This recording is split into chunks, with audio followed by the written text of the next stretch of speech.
The most obsolete idea is go to school, get a job, work hard, save money, get out of debt, and invest for the long term in the stock market.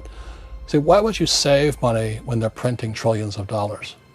The gap between the 1% and 99% is massive. You see, it's not just money. You have to step back and look at the bigger picture. So what do you do? In every one of us is a poor person. There's still a poor person inside me. There's also a middle class person, and the middle class persons want security. They want that steady paycheck. And there's a rich person. And they're all inside of us, except that it's not taught. You're taught to go to school, get a job, and get a paycheck. You're not taught to how to get rich. If you read Rich Dad, Poor Dad, my rich dad refused to pay me. He said the paycheck was one of the most damaging things you could take in your life. He says the moment you take a paycheck, you're an employee, and that's the mindset. So my rich dad never paid me. It drove my poor dad, government employee, nuts. You gotta pay people, you gotta pay people. And rich dad was not saying that the paycheck was bad. He says you didn't want to be a slave to money. So as an entrepreneur, if rich dad folded, I just started another company. I don't need a paycheck. I don't need anybody to take care of me. If my government doesn't like me, I move to another country because they need entrepreneurs there. So the entrepreneur is not so much the business. The entrepreneur is really the mindset and the skill sets and the different set of rules. You see, I don't operate, small business does not operate in the same rules as big business. Entrepreneur is a mindset first, a skill set, and rules. And depending upon whether you're an employee or a small business, the rules are different. The mindsets are different, the skill sets are different. If you could say one thing to somebody who's never been an entrepreneur and they're thinking about making the leap of faith into becoming an entrepreneur, what could you tell them? Well, I'll just tell them the same thing that happened to me.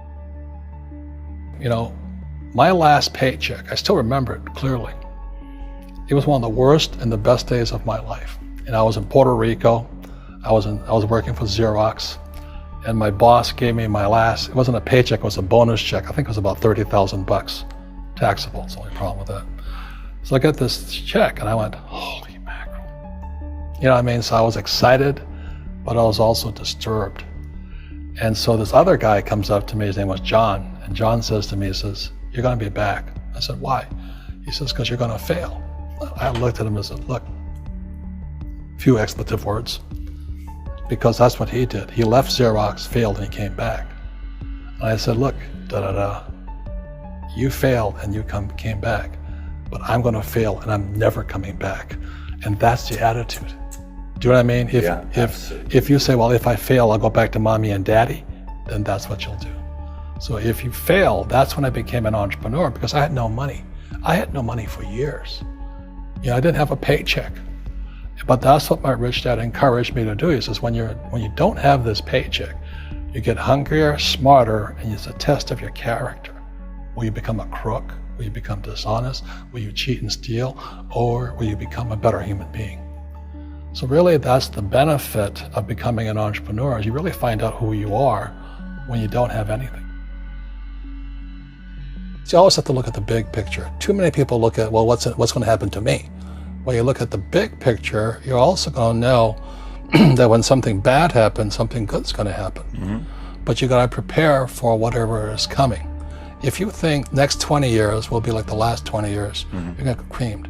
When you and I go to the supermarket and we buy a carton of milk, we always check for the expiration date. But most people do not check for the expiration date on their brains.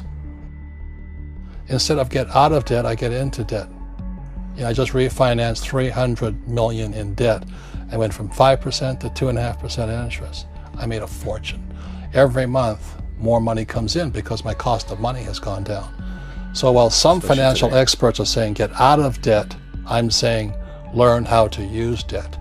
So when I came back from in Vietnam in January of '73, the first thing my rich dad said to me was go to school to learn how to invest in real estate. It wasn't real estate, it was how to use debt and taxes. Debt and taxes make the rich richer.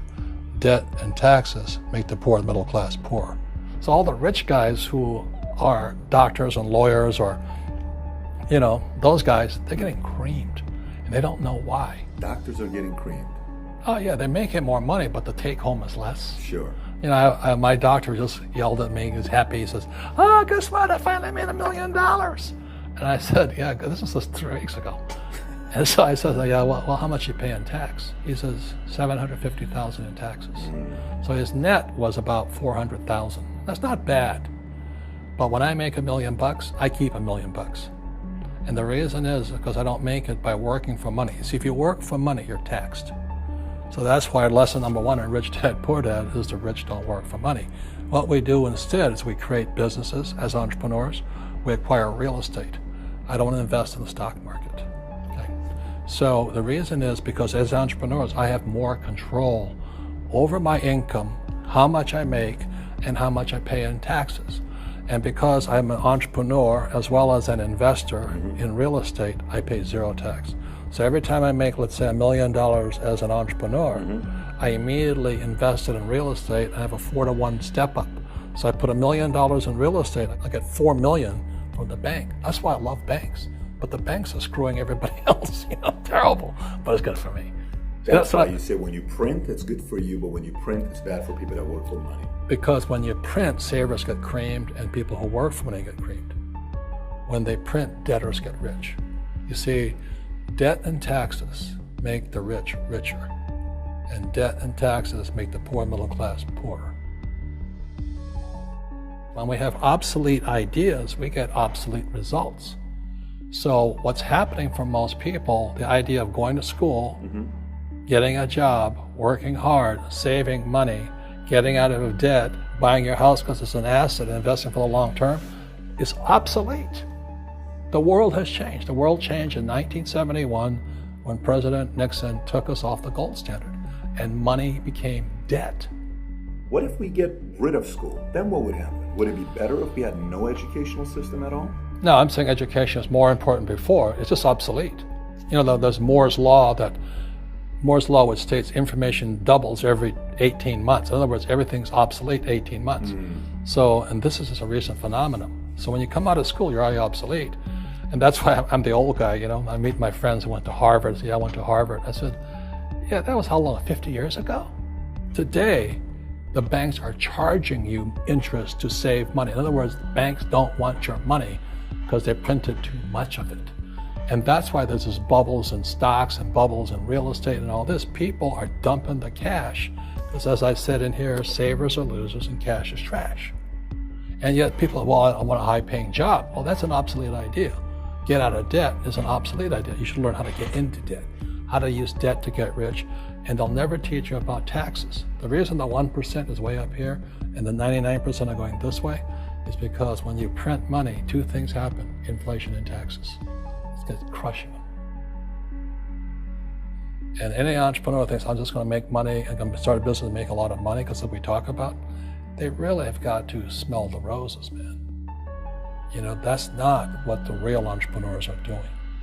Most entrepreneurs, there's 28 million small business owners in America. 24 million are what are one-person entrepreneurs.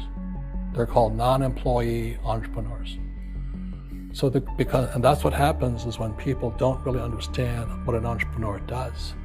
So most big people are self-employed, but they're not really entrepreneurs. The self-employed pay the highest taxes of all, and nobody tells them that. Yeah, it's also called the entrepreneurial spirit, but what we were actually talking about was there's no such thing as a bad economy. There's external, you and I, we all have an external economy, but we also have an internal economy, and the willpower is to change our internal economy. So for me, I can see the good and I can see the bad. I don't really give a damn because I'm going to be rich anyway. But a poor person with a poor personal economy, all they're going to see is a bad economy because they don't know how to make money in any economy. And a middle class person, they have a middle class economy. What they want is a nice house, and a steady paycheck, and the job, and the car. And so when you take their job away, to them, that's disaster. Well, since an entrepreneur doesn't have a job anyway, it's no big deal. So all I'm saying to people, and it's what Bucky Fuller taught me, is always two sides, you know what I mean? Unity is plural, at minimum two. So if you think the economy is bad, it's because your economy is bad. If you think that steady, employment is important, then you'll see an economy without jobs. Your economy versus the external economy. What you control versus what you can't control. I can control. Yeah, it's called an internal focus versus an external focus. So the real entrepreneur has an internal focus. That if they fall down, they say, "Oh, this is good, because I'm going to go up higher." The average person will fall down and say, "Oh, I'm going to take some Prozac," or somebody has a mistake. "Oh, the mistakes don't matter." Well, mistakes matter. It means you didn't know something. But a real entrepreneur, whether they fall down, they always can go up. They can stand back up and go higher. That no matter what happens to them, they get stronger and better and smarter and happier. But a person with a weak internal mindset is that they're so afraid of what happens, it generally happens. Like, people who are afraid of losing their jobs, they generally lose their jobs. You know what I mean? Yeah, so everything you can comes through you. Yeah, so the entrepreneur first job is to control inside here, not outside there. The moment you take that paycheck, you're an employee. You've got to be stronger than that. It's about inside control.